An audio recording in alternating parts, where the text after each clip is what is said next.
Hi guys, I am Tanaya Macheel. I work at Cheddar, where I'm a reporter on the Crypto Beat, and I co-anchor our show on Thursdays at the Crypto Craze. And joining me now are two friends from TradeStation, James Putra, John Bartleman, and we're here to talk about retail brokers. So it seems like the last year has sort of been the year of institutional. How did we get here to this trend where now retail? Yeah, I think, obviously this all started in the retail space, as everyone knows, and, I think over the last year, once the collapse happened, you started seeing a lot more of the institutional players start really building out a foundation and entering this space. So that's where, you look at firms like ours looking to get into this space now. So. And what are your plans for this year for getting into this space? So TradeStation is looking to add cryptocurrency to our multi-asset capabilities. So TradeStation today is an online broker-dealer providing access to equities, options, and futures for retail clients. So now we're looking at adding a new asset to that with our TradeStation Crypto offering. We're targeting second quarter. Okay, what drove that? Why, and especially why now in this bear market? So yeah, go ahead. I think it's a great time for crypto for us. We've kind of been working on this since 2017. We started actually doing a lot of research in this, so we're not really new to the space. We saw a big opportunity to bring our expertise from the brokerage side and kind of clog some holes that are in the crypto space today. If you look across the industry, a lot of the current players are trying to do everything. They're trying to be the broker, the exchange, the custodian, and so we have grown up doing the brokerage side of the business, and it allows us to really focus on the customer relationship. And so we saw an opportunity, and we heard from a variety of different customers that we have at TradeStation that there is an interest in this place. So we launched TradeStation Crypto to try to go after and help those customers that are interested in trading crypto with a familiar firm.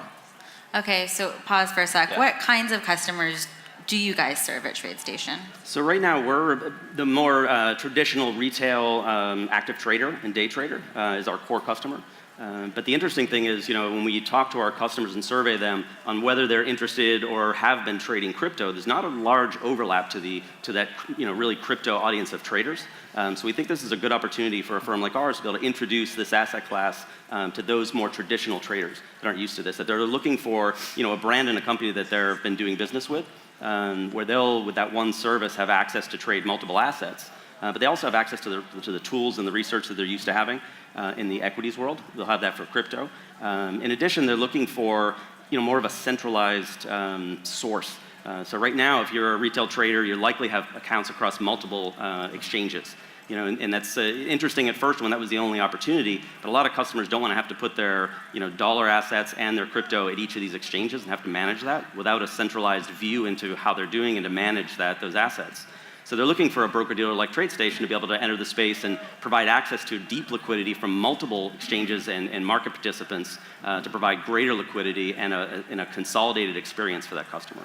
I mean, just to add on to that, in talking to some of the people that are interested in crypto, we heard stories about one entity that was trying to fund a crypto account. They sent a $100,000 check to an exchange. It took a month, and it was just disappeared. Nobody knew where it was. They finally heard back after a month that the check had cleared.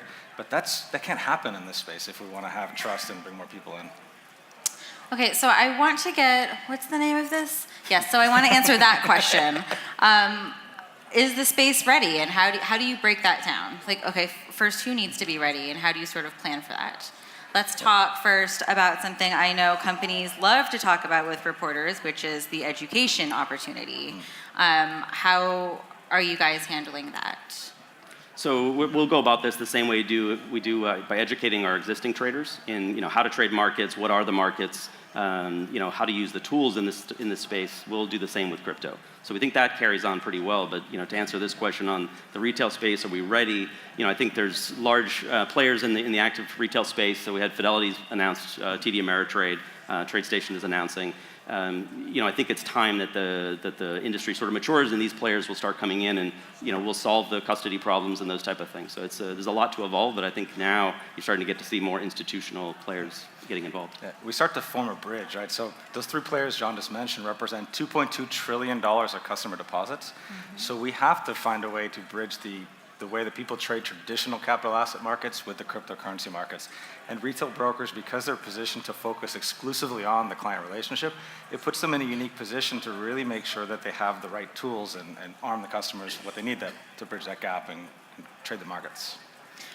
So is it, is it a relationship-based thing based on people communicating with each other, or is it, what I see a lot is content creation, or is it something that is going to be built into the design of the TradeStation experience? Specific to our offering?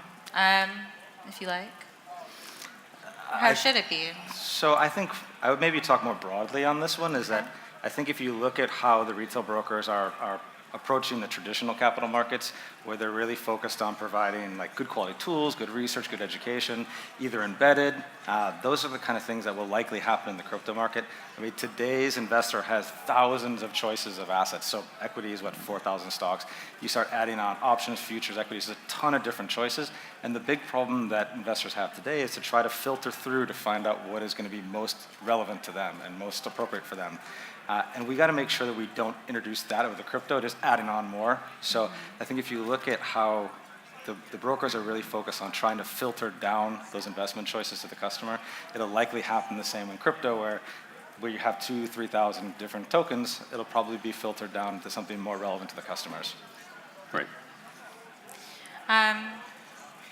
Forgive me, but I have to ask about regulation.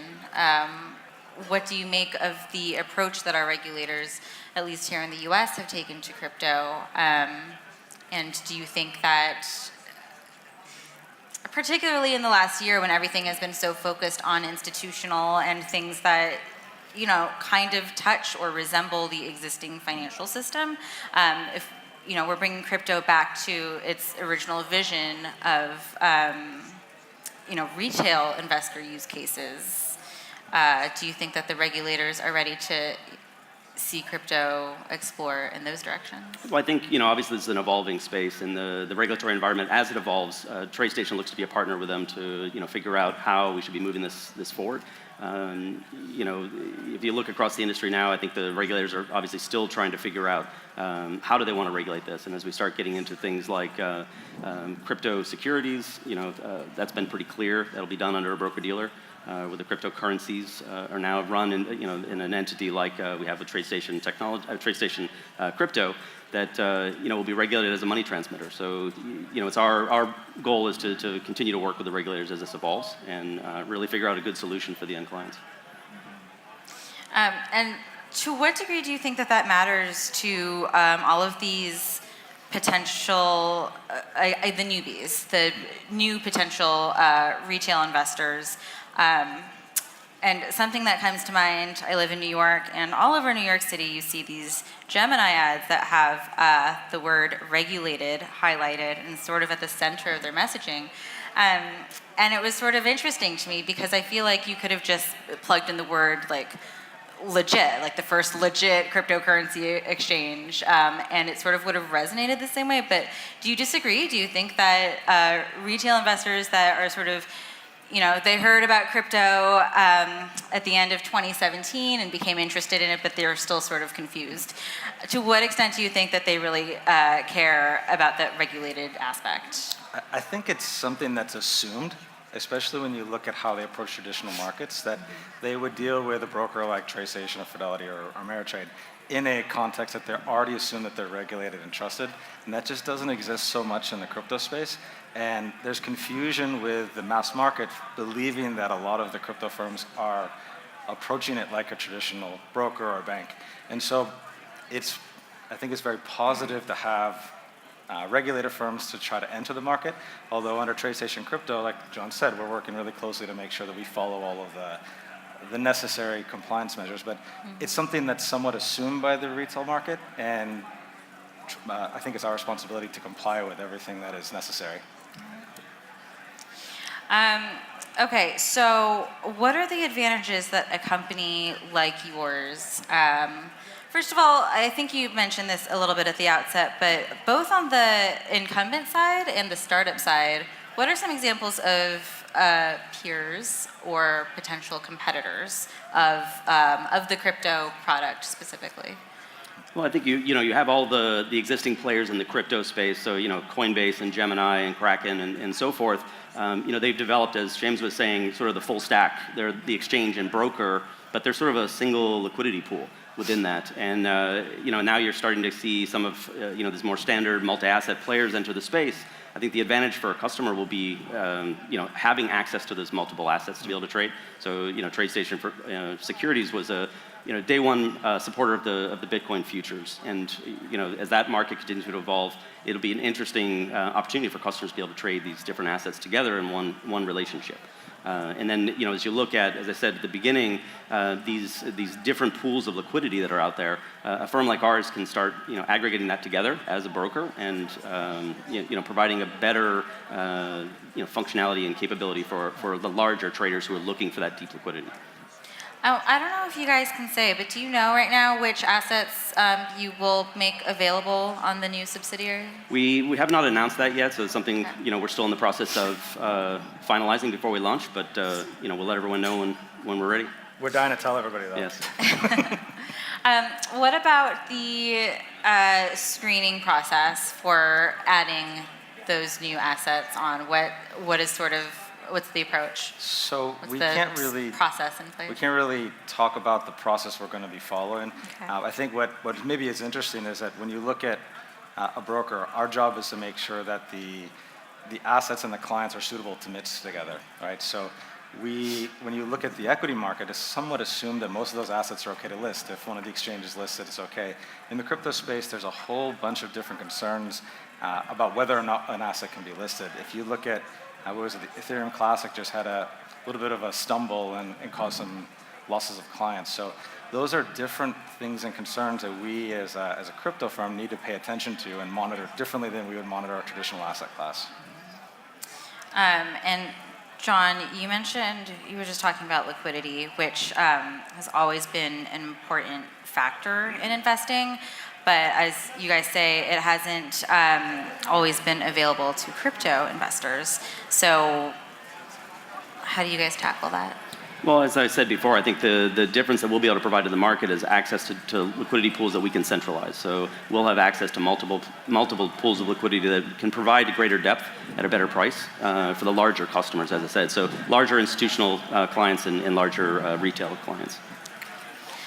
And that becomes important when you're trying to move more than like 5 or 10 Bitcoin or others, because you can't just go in and slide the whole market around. So having more of a healthy liquidity that sort of scans across multiple liquidity venues is going to be very important, or is very important from what we're hearing from the customers that are doing any kind of size. Today, they have to go over-the-counter transactions, which is a lot done on Skype or over the phone. So it's pretty inefficient. So once we start to look at more of the electronic trading of these assets, it should drive prices down and become a little bit more efficient in the market and make it more effective for customers to do larger trades. Right. Okay, so I'm curious about your outlook, both of you, for 2019. It's an interesting topic just because I've been covering the space or following it since late 2013, 2014, and it's just been interesting to see how it's evolved away from that original, consumer-motivated concept, and interesting now, given the drop of prices, to see this trend sort of coming back. So what do you make of just everything that has happened in, say, the last 5 years, and how do you think things will play out this year? Well, I think we've seen, this technology explode. Obviously, the hype in the market is now, we're sort of on the other side of that. You now start seeing some real projects evolve. So more blockchain, holistically, as well as on the, digital currency, digital asset side. That's evolving quickly now, and you have some real projects forming and some capabilities that I think, as they mature, will become, really important pillars to what we're doing. So we're really positive in the long-term outlook of this, but it's going to be interesting to see how it evolves. I think it's also important to look at that bridge between traditional capital markets and securities markets and the crypto markets. And as we start to see more like the digital tokens and cryptocurrencies offered by brokers that also offer multi-assets, there's going to start to be some merging of asset classes for the customers. So it's going to be a nice broad play for the customers. Although I think my fingers are crossed, it stays really boring until we're launched and then go crazy. And when's the launch? We're targeting second quarter of this year. And what about Bitcoin? Because this is a Bitcoin conference. It's one of, I mean, if not the oldest Bitcoin conference. You get a lot of OGs here. I guess Bitcoin compared to other digital assets, what do you guys think today versus 5 years ago? So How have your views on it wavered, if at all? I think my views personally have not wavered. I'm still, I think my personal interest is really in favor for Bitcoin. I think what is really interesting to look at is the spreading of the network and how broad it is. So how much harder it is to take it down.